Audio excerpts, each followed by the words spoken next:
What's up guys, Kuro the Artist here. Now first off, I know what you guys are thinking. Kuro, you really gotta stop making videos about Alien X, dude. To which I say, no. But actually, something really interesting happened. Man of Action released an article on their website where they answered some long speculated fan questions regarding the original continuity of Ben 10.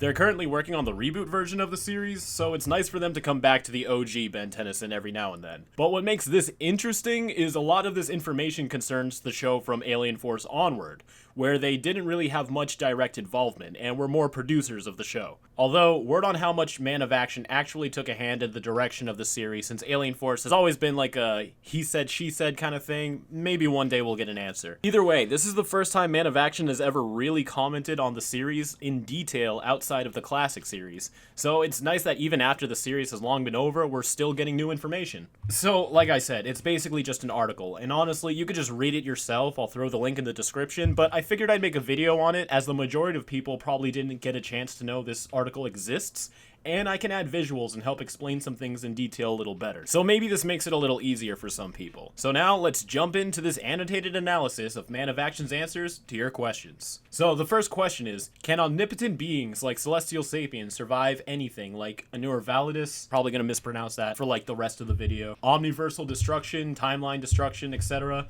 And can celestial sapiens make themselves omniscient and omnipresent if they agreed? Now, before I go over the answer, let me explain to some of you what Anur Validus is. Anur Validus is part of the Anur system, which is a solar system made of a bunch of horror-themed planets and species. Anur Phaetos is where Ghostfree comes from, Anur Kufos is where Snarrow comes from, Luna Lobo is the moon where Blitzwolfer comes from, you get the point. Anur Validus is where Ben's transformation vampire comes from, but similar to cannibal species, all of them are extinct. They're called Vladits. Get it? They abandoned their home planet Anur Validus because life was so unsustainable, but they were eventually all purged anyways by the other Anur people. According to Derek J. Wyatt, and we all know how credible these answers can be, Anur Validus is itself an undead planet. No life can exist there, not even the hardest life, not celestial sapiens, not ectonorites. So powerful is the undeath of the planet, merely being in its orbit will begin to drain the life force of the living. This begs the question, would celestial sapiens be able to survive in such a place? To which they said, it's like the unstoppable force meeting the immovable object. Celestial sapiens have almost godlike powers, and they can agree on something, but Anur Validus is an aberration in the known universe. It's like anti-life. So, one celestial sapien pulled into the Validus' grip would definitely perish. But, if a group of celestial sapiens got together and were able to agree internally and externally to combat the planet, they would all be able to survive. The answer is the same for omniversal and timeline destruction. If the celestial sapiens were aware that either was coming and formed a group that could agree in advance to bond their power, they would survive. If they were not aware of the impending threat of destruction, they would not be able to agree in advance and would be undone by either phenomenon. This answer makes things interesting. As we've already seen, Alien X is able to automatically survive the destruction of the universe without even trying. So something inside of the universe being able to automatically kill Alien X seems a bit broken. They say Anur Validus is an aberration, but it doesn't go beyond that. While that leaves a lot of room for speculation, it also doesn't mean anything speculated can be treated as absolute. But I'm gonna do my best. We all know that the Omnitrix gives Ben and his transformation some advancements, like fitness, life support, and universal communication, unless you're Wildmutt. And as I've stated in other videos, the Omnitrix gives Ben the primest example of their species. Perhaps Alien X specifically is able to have universal level durability by default. The Man of Action answer goes over celestial sapiens as a population rather than Ben's actual feats, in which Ben would be able to do things to the maximum extent. Plus, it's agreed that celestial sapiens could survive if they decided to.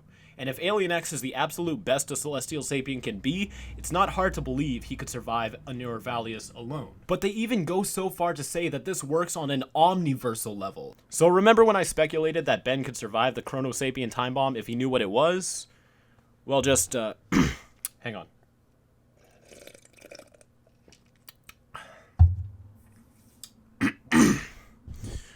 I was right! But let's not forget that this was a two-parter question. They were also asked if celestial sapiens could make themselves omniscient or omnipresent.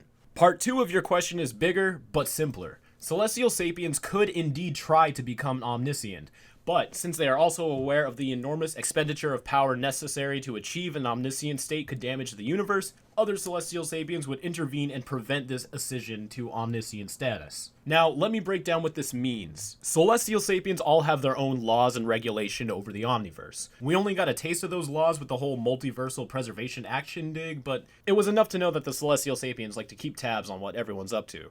Recreating the universe at a scale that Ben did was against their code.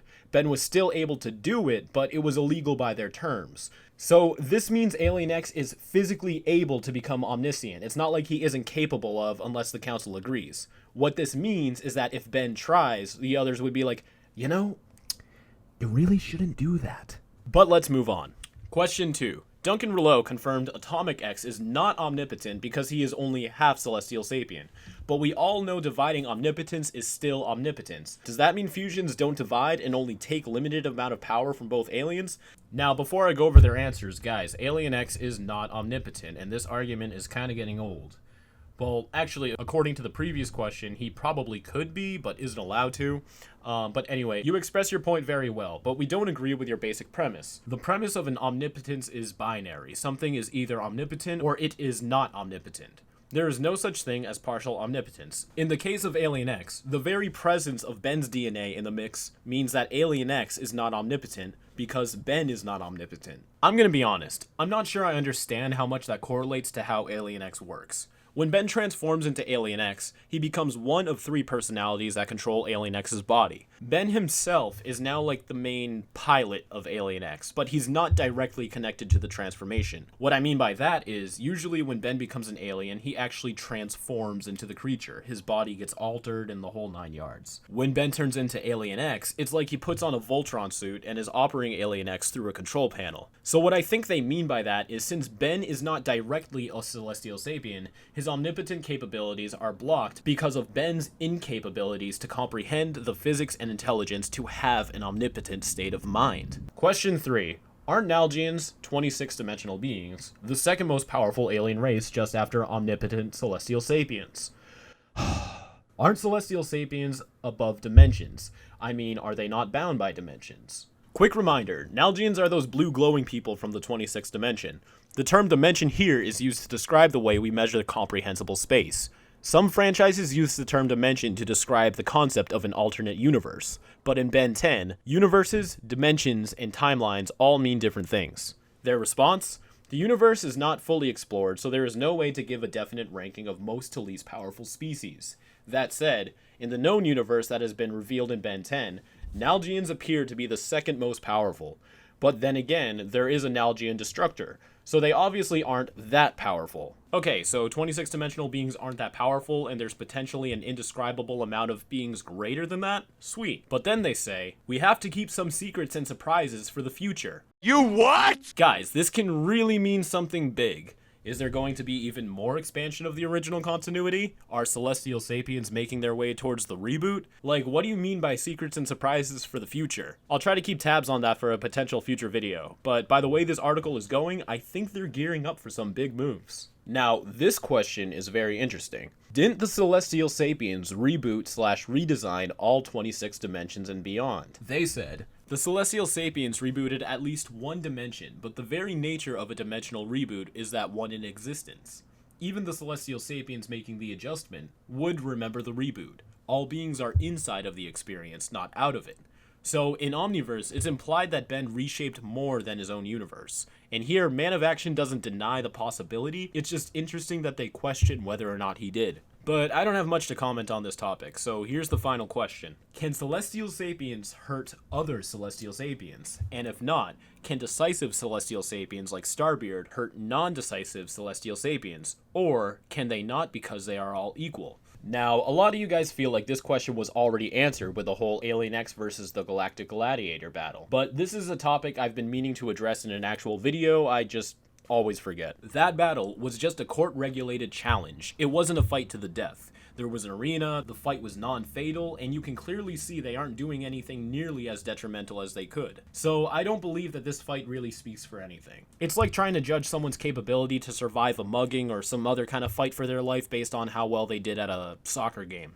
The Celestial fight was regulated, and while it was very visually creative, we've already seen Alien X do far more impressive feats. This question regards to Celestial Sapiens in actual combat, and Man of Action replies, "This one is easy.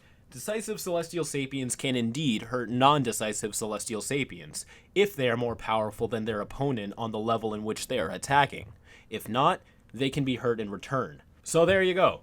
A Celestial Sapien's powers and durability in comparison to another of its kind are measured by their skill, which, when phrased like that, kind of makes it seem how simple it is to come to that conclusion. But hey, it's always good to have things officially confirmed. The article then ends with them thanking the fans for their long-time dedication to the series and tells us that they are working hard on the reboot's third season, which honestly I'm kinda hyped for. The reboot really seems to be finding its footing now on the kind of show it wants to be. The aimless jokes and non-threatening villains are being traded out to make the series really have that Ben 10 show kind of feel. It's still not my particular cup of tea, but I believe the hate for it is now unjustified, as it is proven to have its own flair that shows it's really trying, and lately succeeding. Also, reboot Vilgax is best Vilgax, don't at me. I'm sure you guys probably have loads more questions for Man of Action, and while I've been trying to keep this a secret for a while, this seems like the perfect opportunity to announce it. The past few months I've been trying to get Man of Action to appear on the Off Script podcast, sort of a follow-up to our interview with Yuri Lowenthal. And while I do believe it's likely to happen, their incredibly busy schedules have been delaying the progress. And I mean, can you blame them? That said, if it ever happens, comment some questions below that you still might have for them,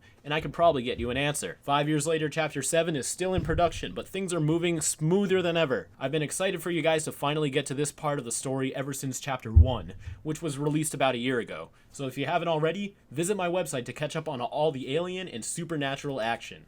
You can stay up to date with everything I got going on with all my social medias, and join the Discord to stay connected with myself and all the fans. And as always, keep it fizzy.